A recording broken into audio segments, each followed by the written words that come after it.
A minha proposta com vocês, a gente tem um conjunto de livros que eu pensei junto com o pessoal da gente estudar junto, que tinha um pensamento de teologia indígena, e a gente ia começar em seguida a estudar os textos orientais.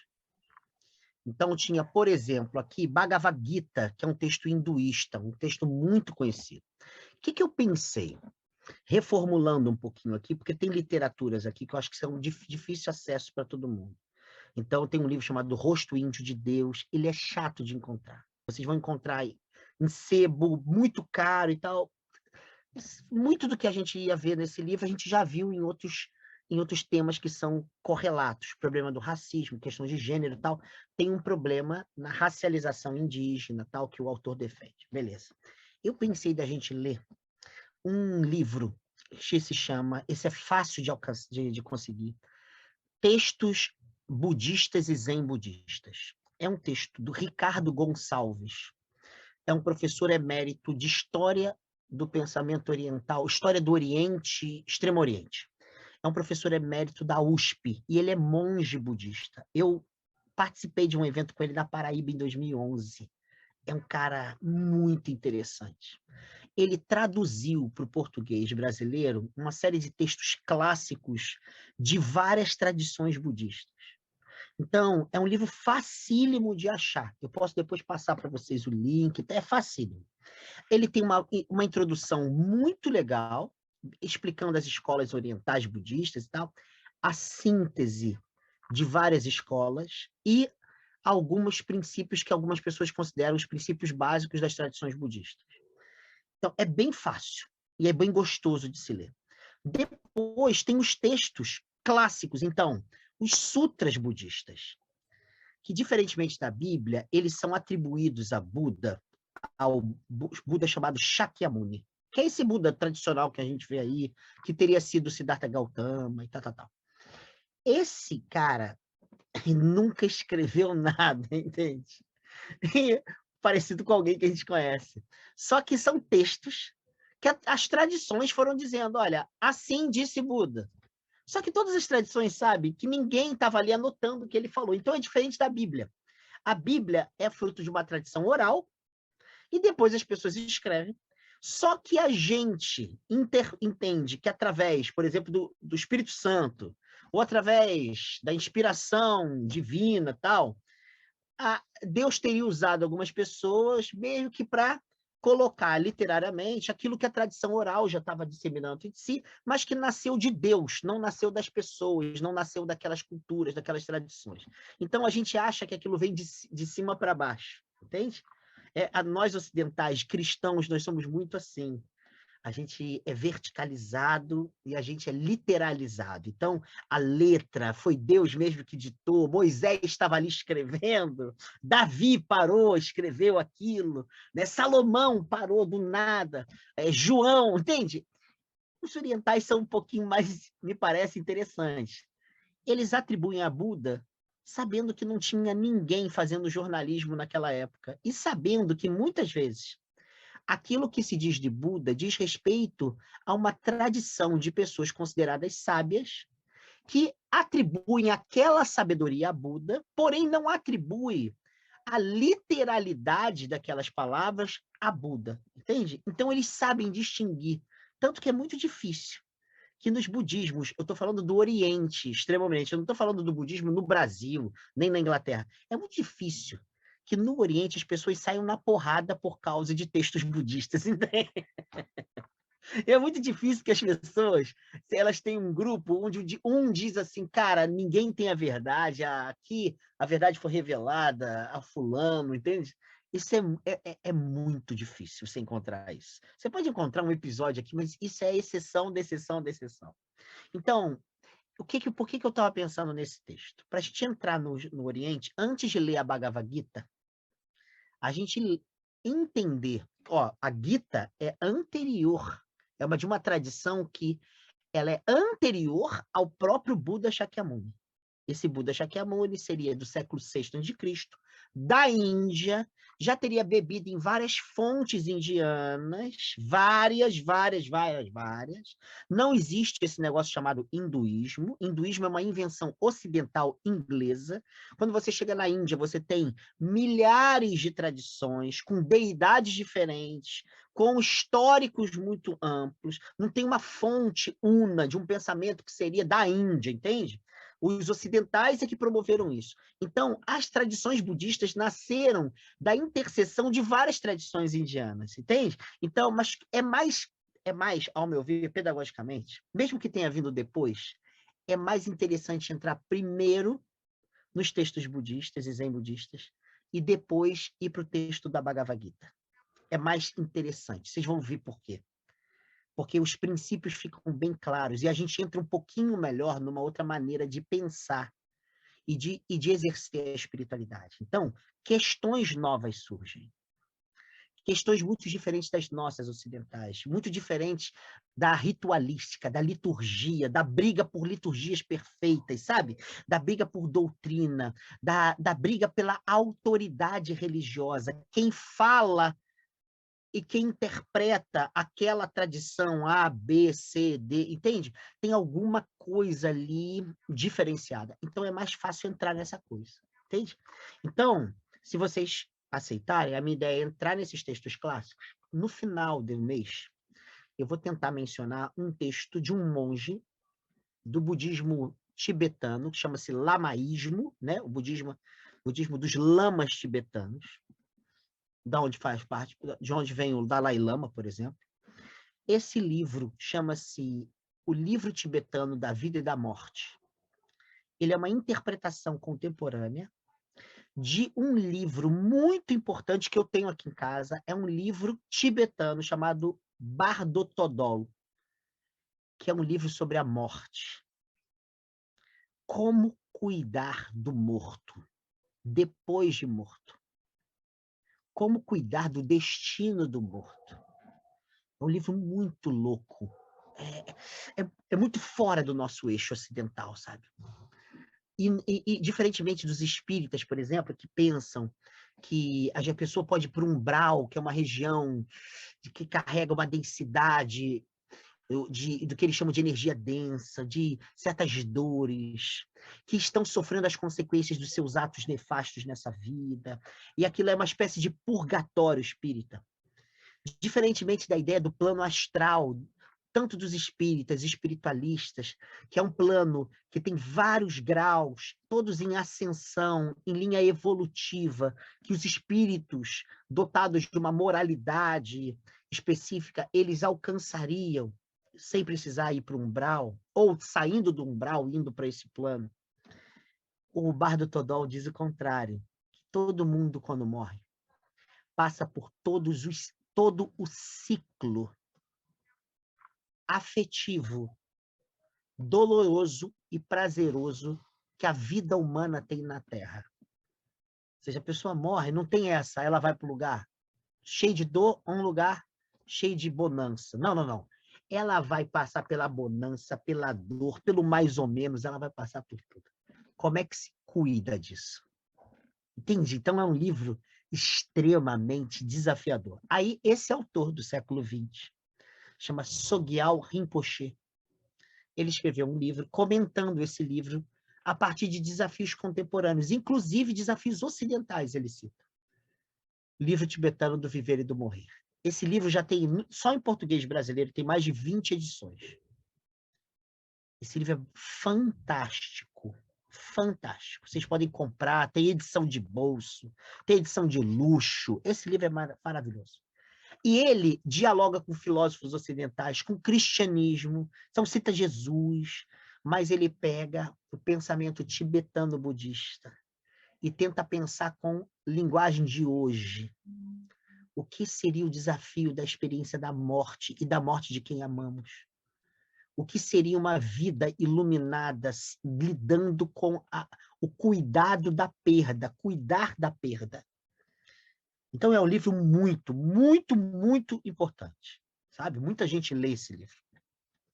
Eu pensei da gente finalizar o mês abrindo um pouquinho para esse livro, porque a gente vai entender um budismo muito rico, que é o budismo tibetano, que a gente conhece por causa do Dalai Lama, mas, ao mesmo tempo, a gente abrindo para uma linguagem contemporânea. E aí, a partir do mês que vem, a gente vai ler esse texto milenar indiano, que é o Bhagavad Gita, que é o diálogo de Krishna com Arjuna, que tem várias interpretações, todas espetaculares. E acabou de sair uma edição agora do sul do Brasil, esqueci agora o nome da editora, que é uma edição sânscrito-português, com notas de rodapé críticas, explicando a variação das palavras em sânscrito, pensando as várias possibilidades, perdão, de interpretação. Então, tem uma edição boa agora, acabou de sair, tem aí uns 2 anos. E é fácil de conseguir. Fora as outras que existem, à torta e à direita, vocês compram isso como é que é o nome? Na estante virtual por R$ 10. É uma coisa barata, entende? Então, a gente entraria nesse pensamento indiano. Legal? E depois, a gente tinha pensado lá no nosso estudo questões afro-brasileiras. Então, tanto questões de matriz africanas, como as sincretismos. Sincretismo cristãos africanos. Por exemplo, no catolicismo brasileiro isso é muito comum, muito comum. Afro-ameríndios cristãos. Afro-ameríndio cristãos. Por exemplo, você vai a uma igreja como a IURD, a Universal, e tem uma série de elementos afro-ameríndios que são utilizados para manter um contato com um certo cristianismo com elementos afro-ameríndios. Então, você tem, por exemplo, uma fala de um pastor em 2018, falando dos espíritos brancos, azuis, lilás, a relação desses espíritos com os demônios, com as florestas. Então, você tem um imaginário afrocristão ameríndio que se mescla em várias comunidades neopentecostais, sabe? Isso é muito presente. Tinha uma novena da Igreja Universal, que é a coisa mais católica, cara.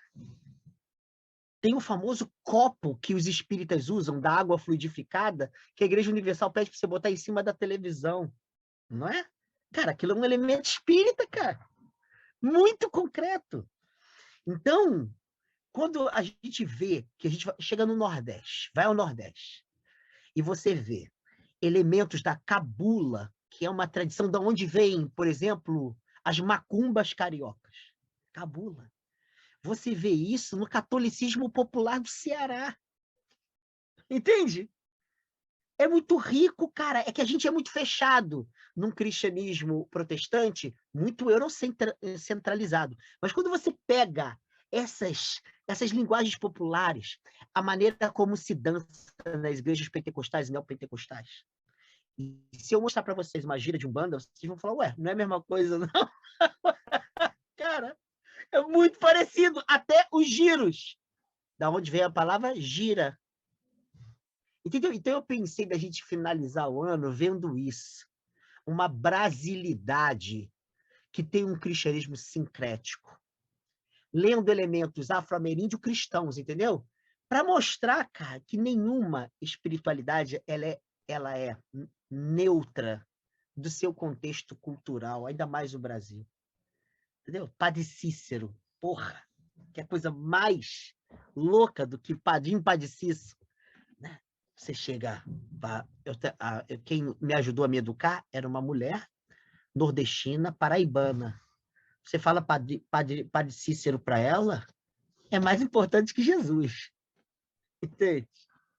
É mais importante que Jesus. Você pode brincar com Jesus, você pode brincar com Nossa Senhora, mas você brincar com o Padre Cícero, pelo amor de Deus, você está matando a pessoa.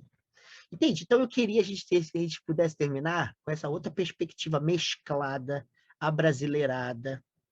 Vou trazer uns textos para vocês de um professor da USP, que fala sobre o sincretismo de diabo com o imaginário africano, como que o cristianismo brasileiro ele é repleto da demonização da africanidade e da idiotização das culturas indígenas, a idiotização, a infantilização, entende?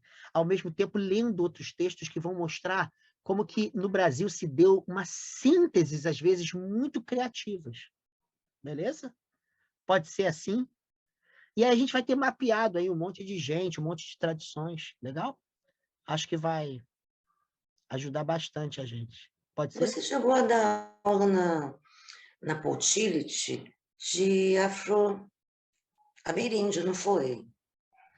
Então, lá, quando foi lá, foi em 2019, né? Lá na igreja, não foi? Isso. Então, eu dei Teologia da Libertação e depois eu dei Teologia da Libertação afro-ameríndio. Então, eu peguei um texto do Marcelo Barros, que é um monge beneditino, que quando eu estava, né, ajudando a ICI, coordenando lá os cultos, eu e o Edson convidamos para falar uma vez, é um monge beneditino. Esse monge é iniciado no candomblé. Ele não sabe que eu sei, mas eu sei, porque eu sou amigo de um amigo dele. Então, ele é um cara que sabe muito. Ele escreveu um livro falando do cristianismo latino-americano na relação com as tradições de matriz africanas e com as tradições ameríndias. Então, ele abriu espaço para o diálogo teológico com conceitos, com divindades, com práticas indígenas no Brasil. Aí eu toquei nesse livro. É um livro bem legal, da Paulus. É um livro bem legal. Eu esqueci agora o título, tá? Daqui a pouco tá na sala também, eu posso pegar para você. Aí eu falei desse livro lá, até levei uma índia, não se lembra? Uma índia potiguara que levou 2 índios lá, depois conversaram com o povo, ela falou, né? Foi interessante. Assim como depois eu falei sobre teologia negra, onde entrava a possibilidade do diálogo com religiões de matriz africanas, né? E essa teologia negra ela vem dos Estados Unidos e ela vai descendo para o hemisfério sul, né?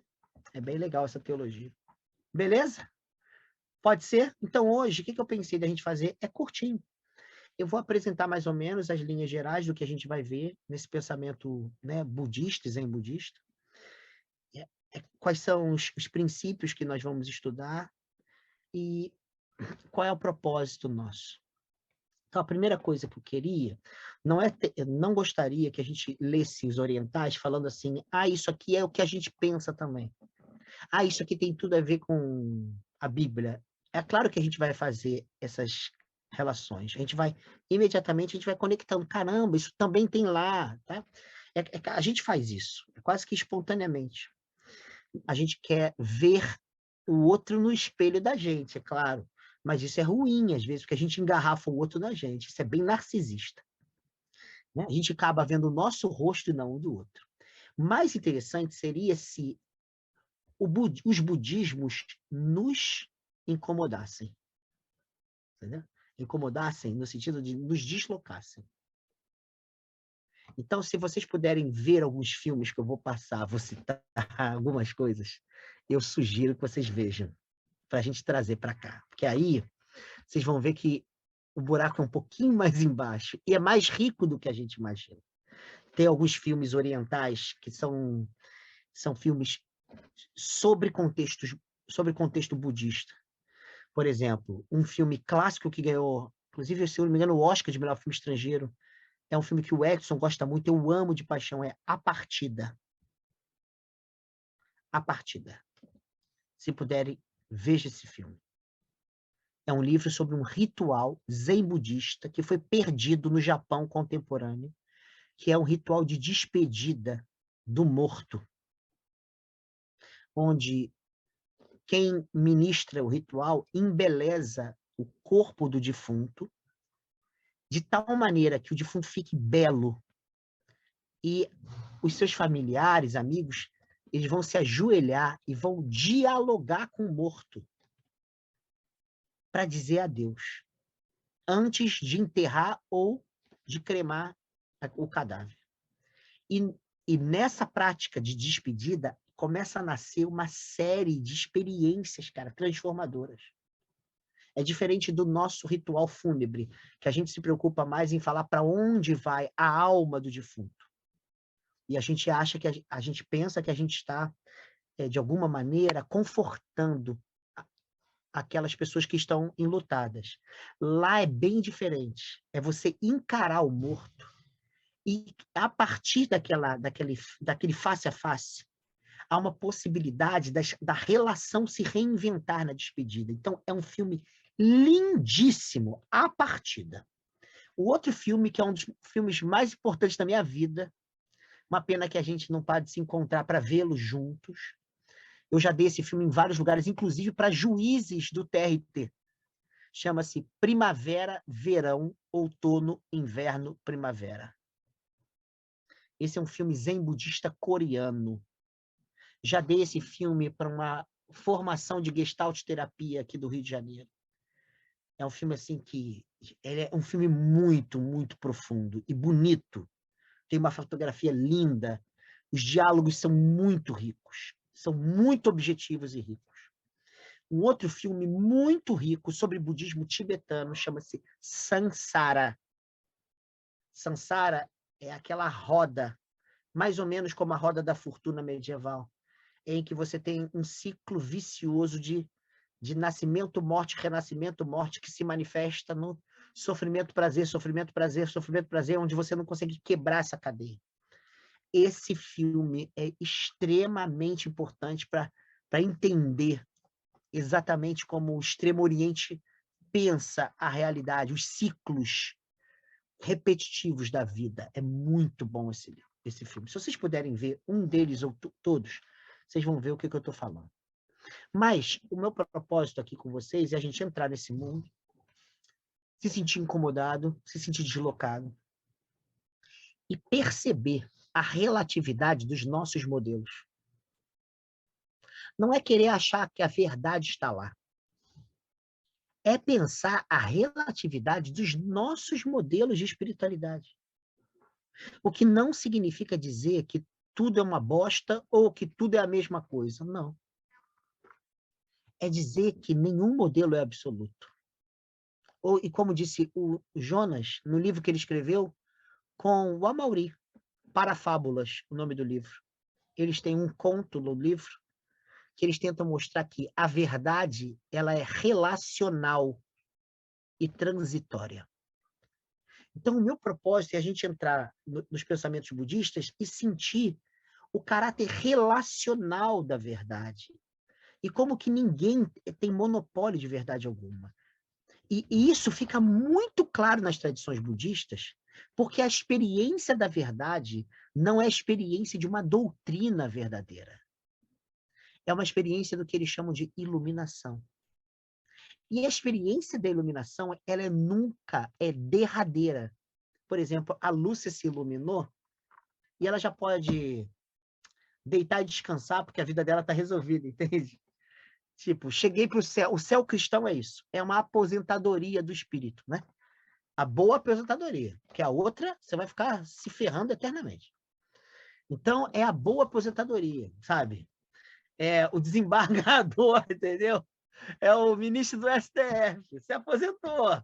Tá bem pra caramba. Ele vai ficar agora a eternidade usufruindo, porra, e tendo aumentos que a população não tem, mas ele tem aumentos, entendeu? Automáticos, ele não precisa nem respirar, já tá, chega lá. Entende? É isso. Essa é a boa aposentadoria. Você não precisa fazer mais nada, já está tudo feito. Isso, nos budismos, é impossível. Por quê? Porque o primeiro princípio que orienta todas as tradições budistas, que são mais de 100 tradições, chama-se princípio da impermanência.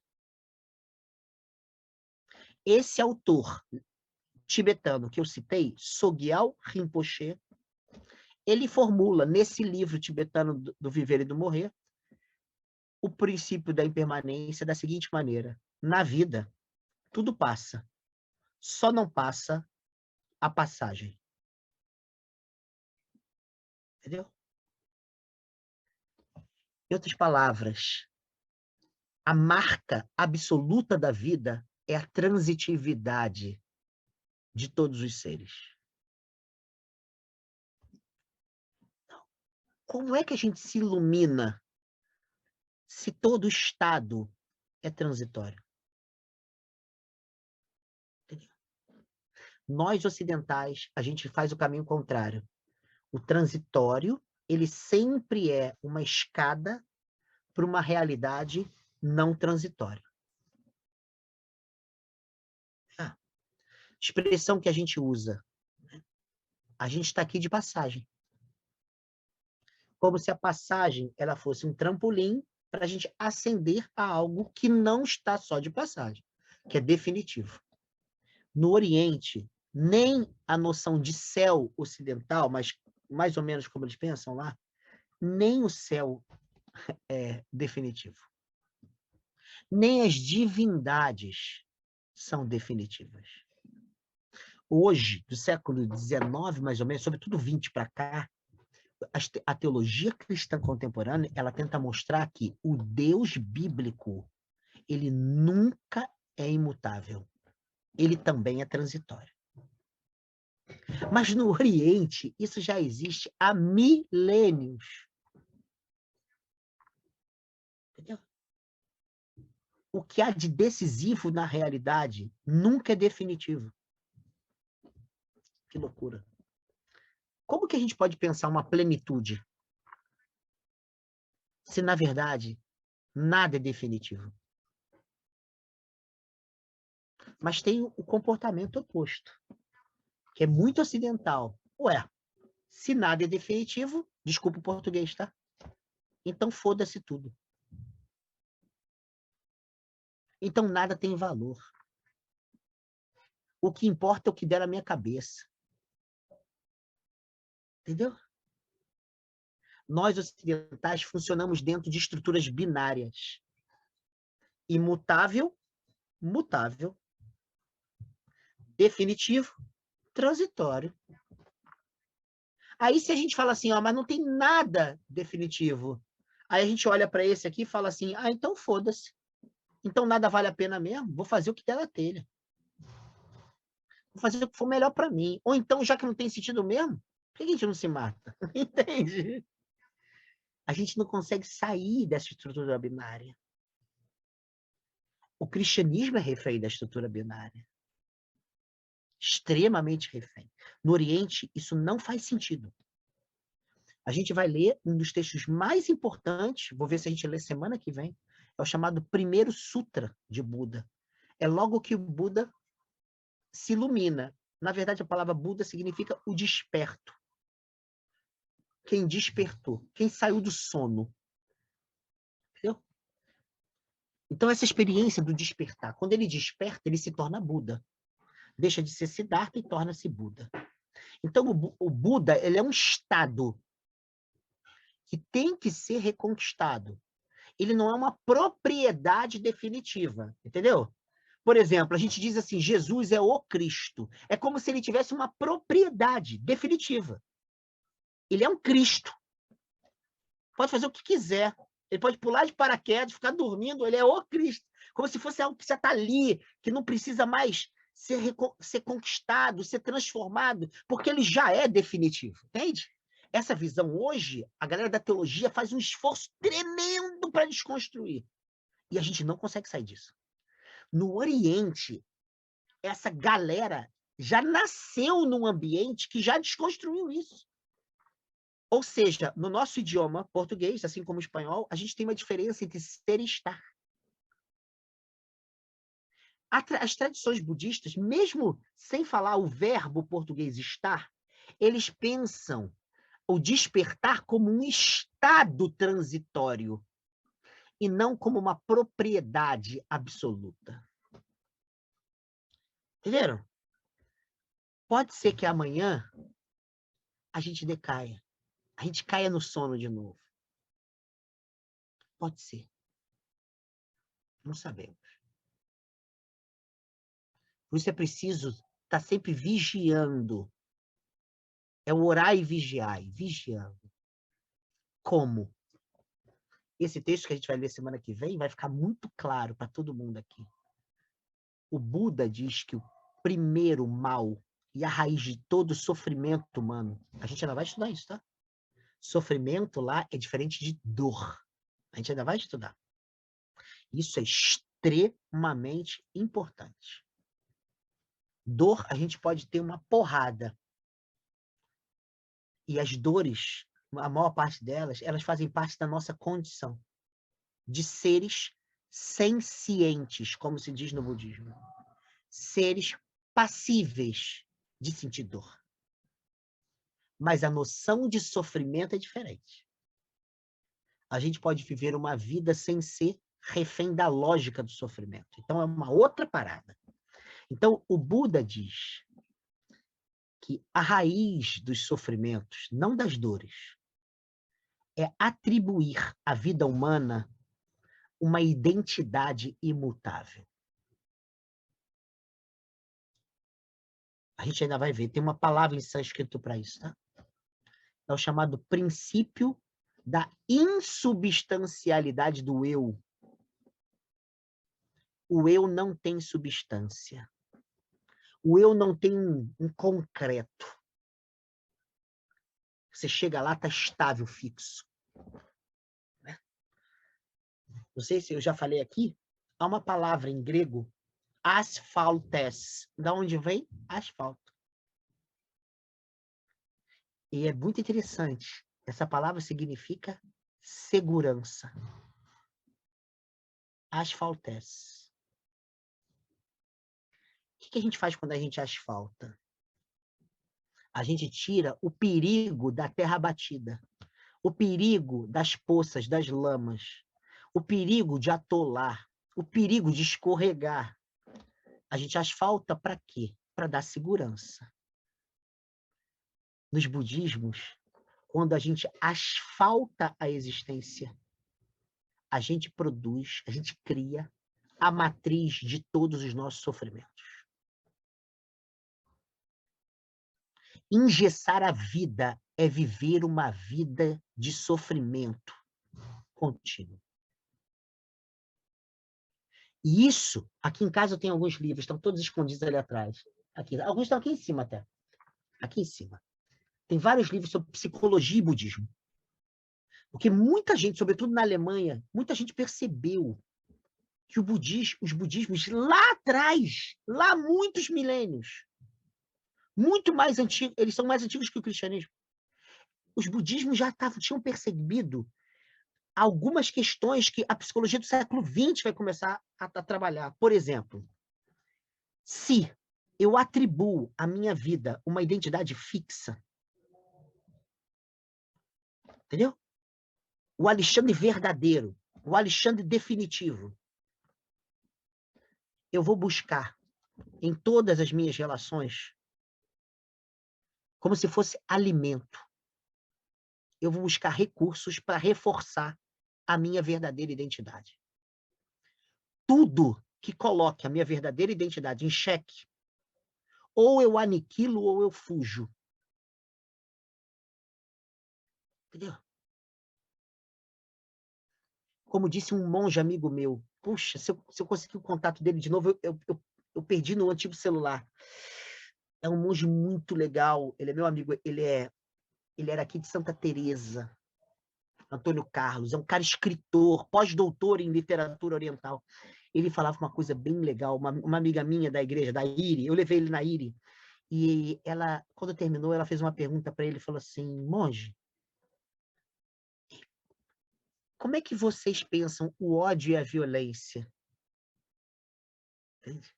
A resposta dele foi bonita, ele falou assim, veja o ódio e a violência como uma estratégia malfadada de quem sofre. De quem sofre. E ela perguntou, sofre de quê? Sofre de si mesmo. Da incapacidade de ser provocado, de ser atravessado por alguma coisa que fuja do seu controle ou que questione a sua identidade. Entende? As tradições budistas estão dizendo o seguinte, um ato de homofobia, né? Dois rapazes abraçados, vem um cara lá e dar uma porrada nos dois com um taco de beisebol. Por quê?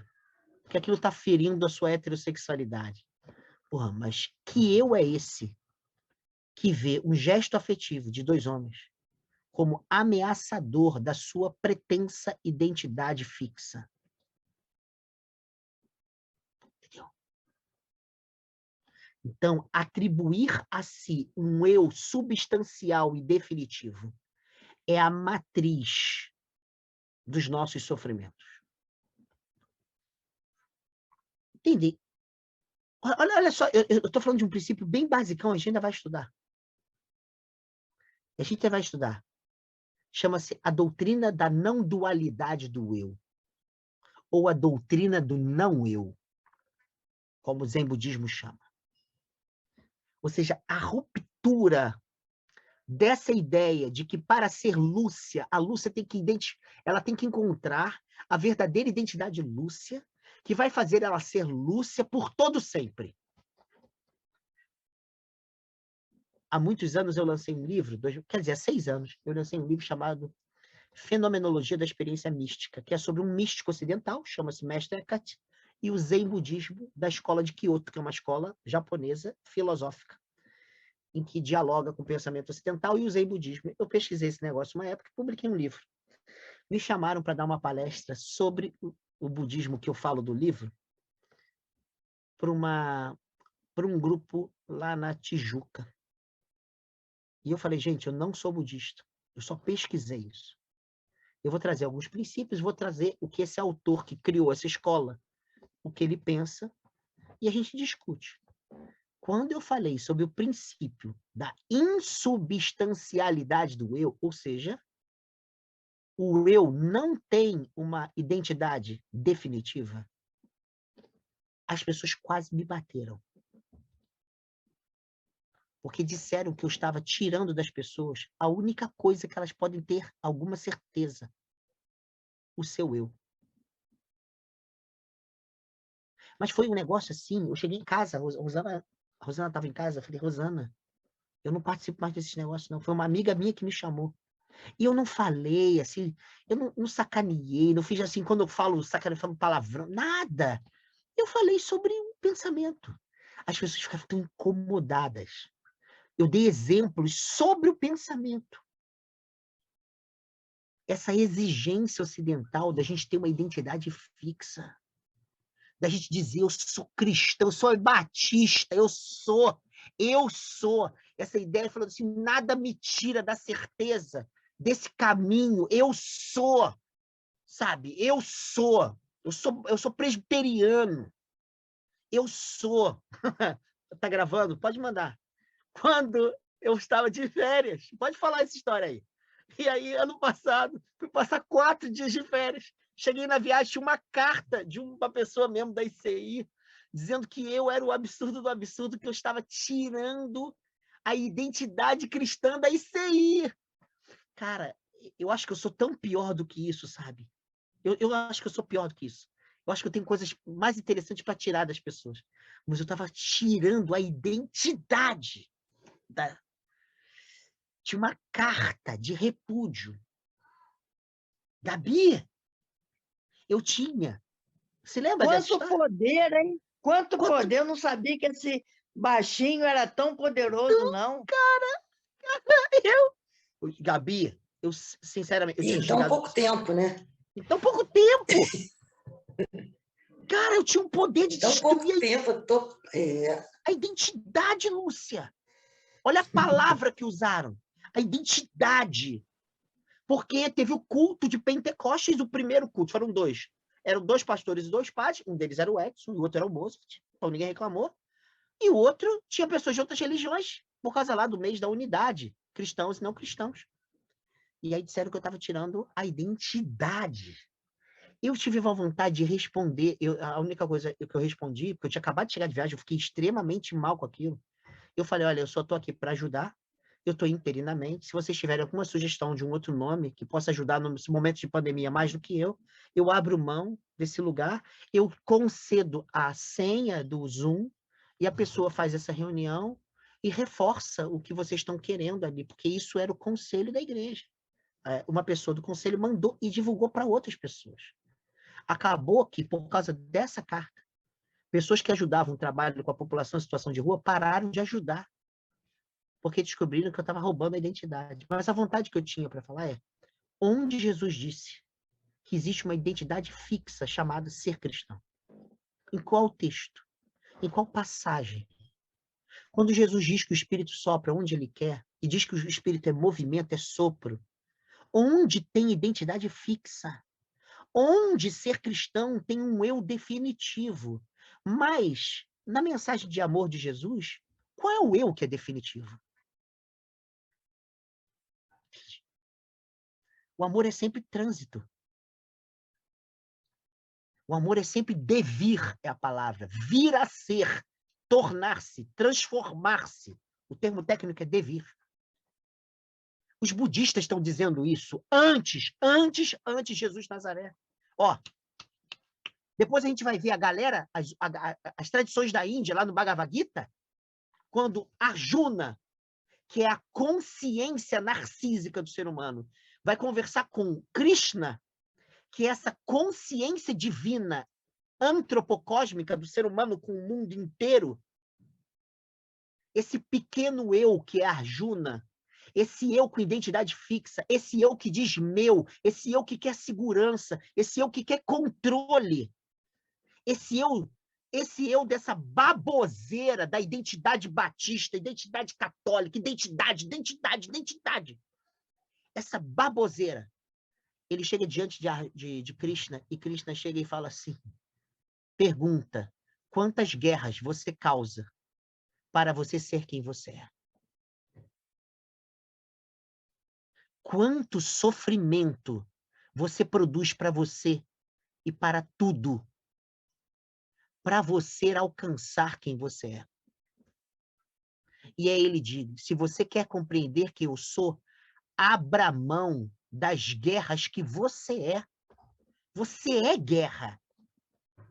Então, viu o camarada lá, o budista, a comunidade se sentiu incomodada, porque negou a sua verdadeira identidade. Sabe? Viu uma pessoa gay. Ai, cara.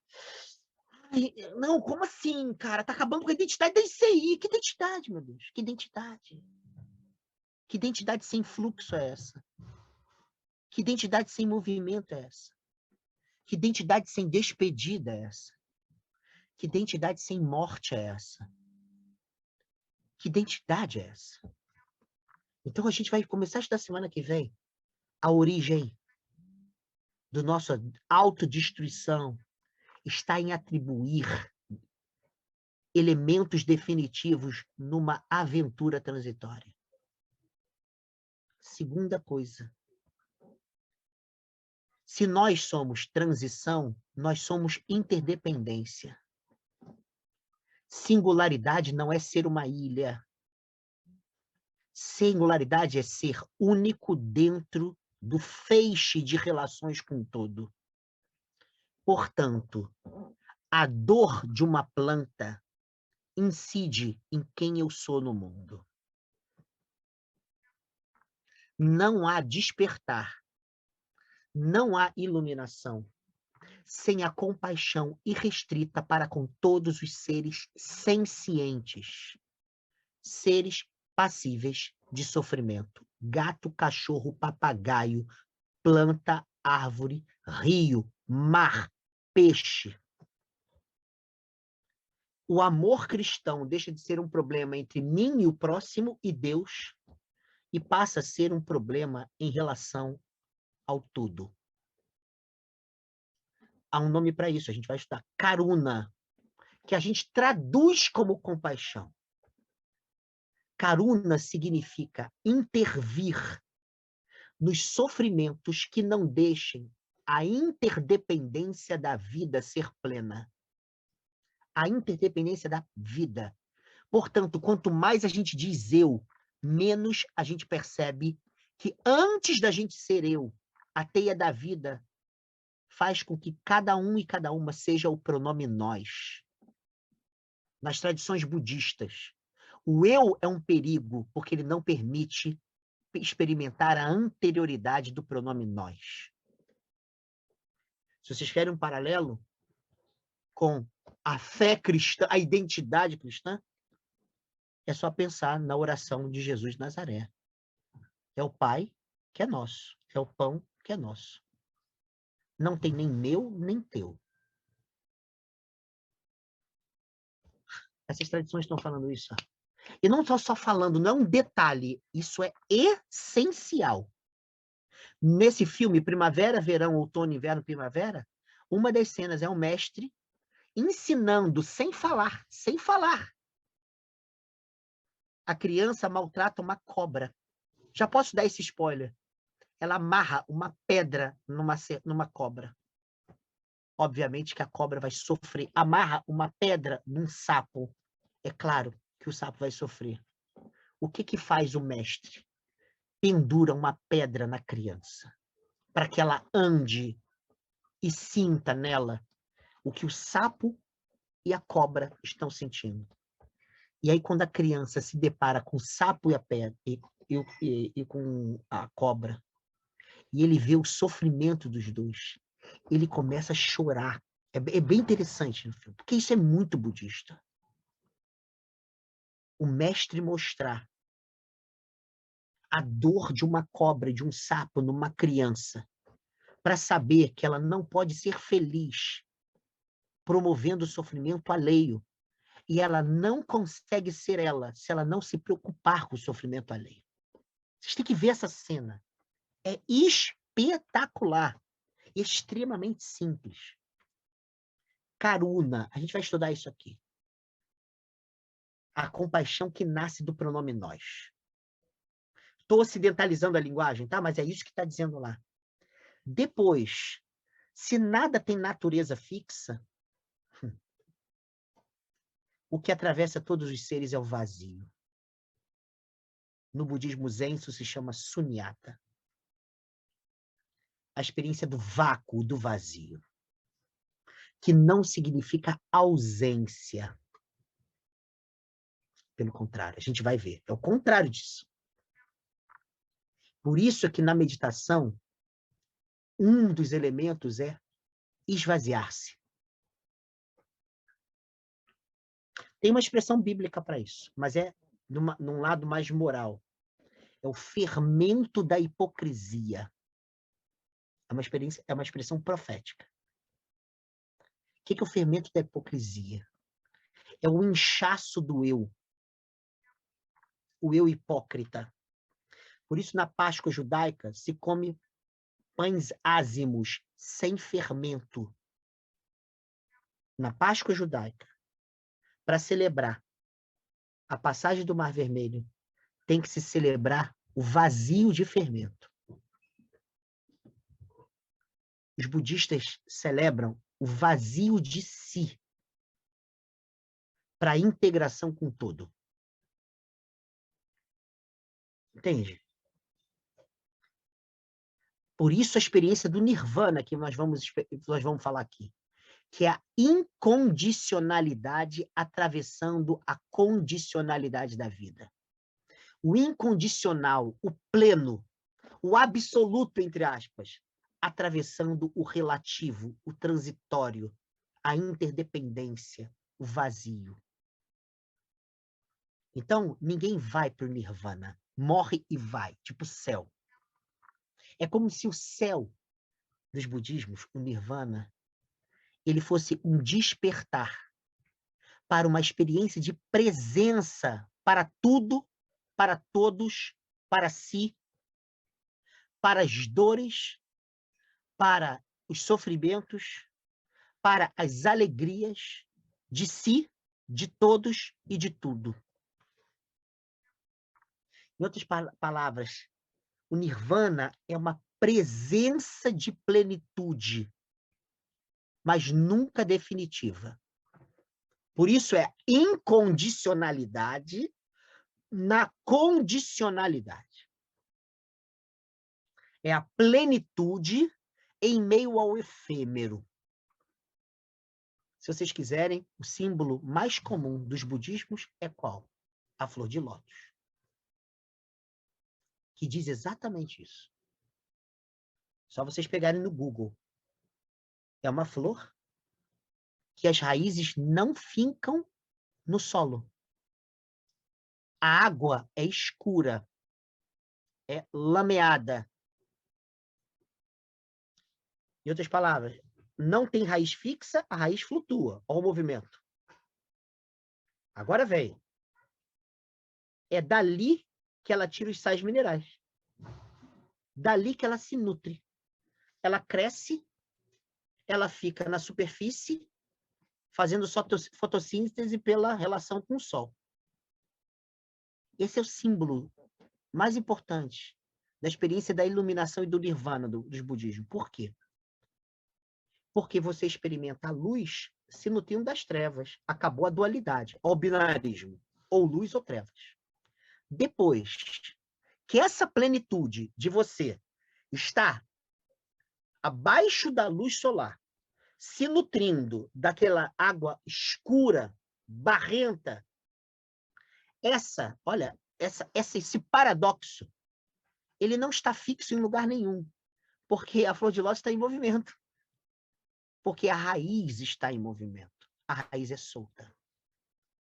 Então, a plenitude está em movimento. O céu está em movimento. O céu é transitório, não porque ele acaba, também porque ele acaba. E ele pode ganhar outras figuras, ele pode se renovar, não é isso só. Ele está em movimento porque nada de pleno pode ser fixo. Porque a fixidez produz sofrimento. Entende o que eu estou dizendo? Então, a minha proposta com vocês, eu disse poucas coisas, tá? É só para vocês entenderem a diferença. A gente vai entrar num outro lugar, a gente vai entrar numa outra parada. A gente vai entrar no Oriente, no Extremo Oriente. Sendo, todo mundo aqui é brasileiro. Com uma cultura cristã nos orientando, é claro. Mas a gente vai sentir uns estranhamentos importantes. Vou citar um caso do século XV, para vocês terem noção como é que quebra bastante das nossas lógicas. No século XV, tem um mestre zen budista que morava num puteiro. Ele criou uma sangha. Sabe o que é sangha? É uma comunidade, é uma igreja, tá? Uma igreja. A igreja era feita de putas.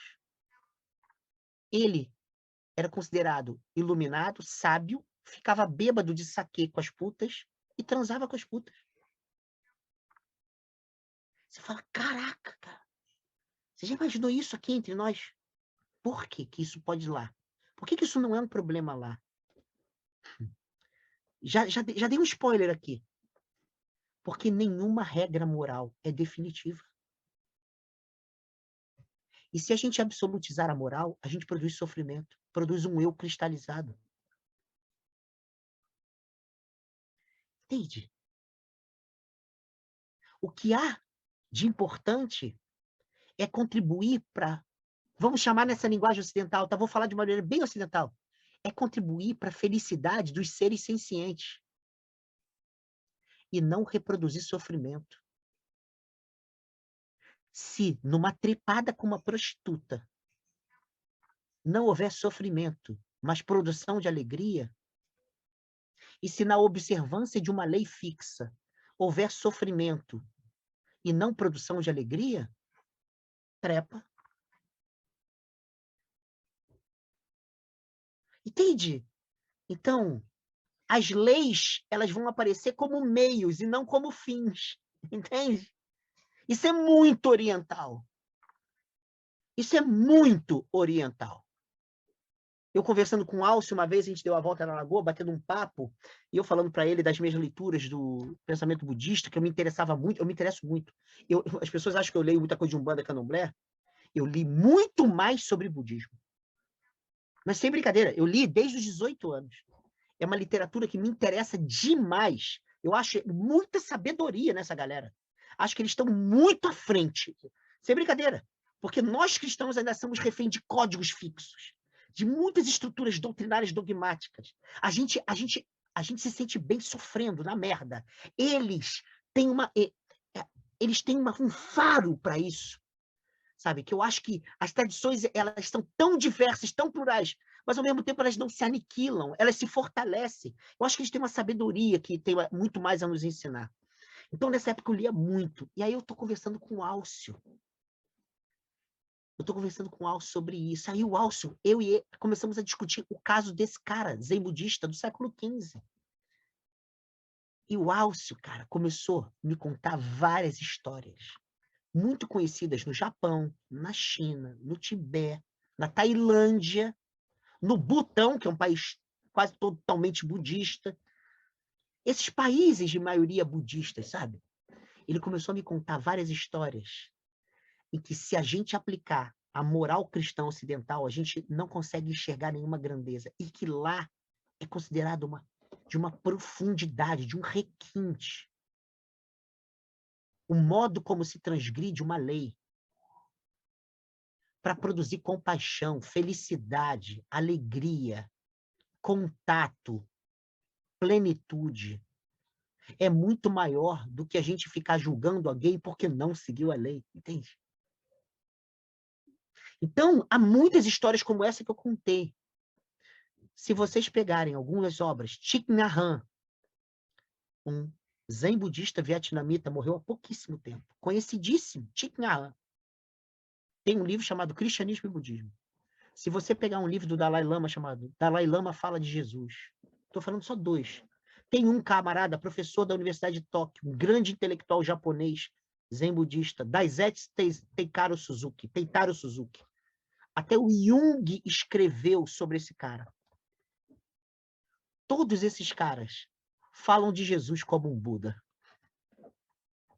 Todos. Se vocês lerem o que essa galera diz de Jesus, é capaz a gente aprender mais de Jesus do que a gente souber o que os teólogos cristãos falam de Jesus. Por quê? Porque retiram Jesus das identidades fixas, das regras absolutas, desses códigos encardidos. Tornam Jesus livre das leis. Você sabe que tem um mito muito conhecido, que Jesus teria ido de 12 anos até os 30 anos para a Índia. Inclusive, na Índia, segundo algumas pessoas, alguns historiadores, há relatos de um tal de Santo Issa, o iluminado Issa, e que todas as descrições elas dizem respeito a um camarada que veio da Judéia. Então, há alguns lugares na Índia que Jesus é chamado de Santo Issa. Ele é considerado um desperto. Entende o que eu estou falando? Não é à toa que Mahatma Gandhi disse para um padre anglicano, lá eles chamam de padre, priest. Ele disse, eu quero o vosso Cristo, jamais o cristianismo. Então, quando a gente for para essa galera, talvez nos ajude a voltar para cá. E quando voltar para cá, como disse o Nietzsche, Nietzsche disse isso em 1888, Jesus era um Buda em solo pouco indiano. Jesus era um Buda em solo pouco indiano. Talvez quando a gente retornar para Jesus, a gente entenda que é mais interessante pensar Jesus como budista do que como cristão.